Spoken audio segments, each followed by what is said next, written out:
Hello, this is Sarah Marufo giving a screencast commentary of the lesson plan Living with Animals, an Introduction to the Bear and Girl Unit. The lesson's objectives are to practice writing complex sentences with katori clauses and to list reasons why not to keep a wild animal as a pet.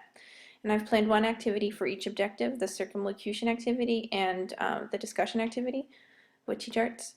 And to assess whether the activities help students meet the objectives, I plan to use in-class observation and to review the index cards from the game and the T-charts from the discussion activity. I plan to review those materials after class. Since the students are using a textbook with themes appropriate for college students, I have to supplement it with units that are more interesting and in some ways more relevant to students' lives.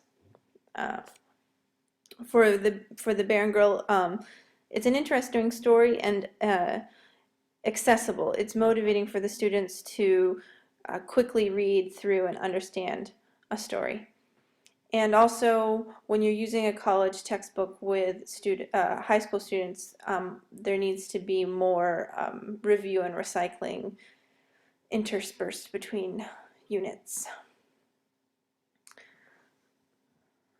The lesson incorporates all 4 skills, either in class or as homework. The terminal objective for the unit addresses reading skills, and the 3 main activities integrate mostly listening and writing skills. And the circumlocution activity addresses both strategic and grammatical competencies.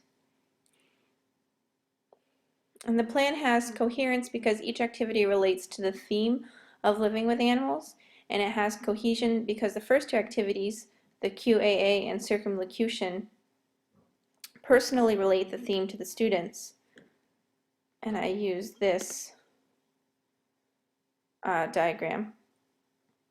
So here's the students. The first 2 activities relate the theme to the students, and then the second 2 activities, the wild animals as pets and film excerpts, connect the theme to the world beyond the students.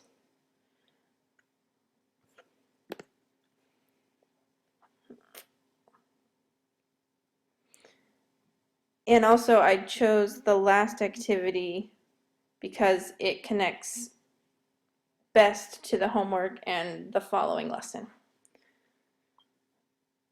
The materials I use, the PowerPoint, the index cards, the graphic organizers, and fill clips, are readily available to me and also quick to prepare. And they also provide students an anchor for the task at hand, but are not the sole focus of the task. So they still have to pay attention to the people around them. It's not like doing a worksheet in class kind of thing.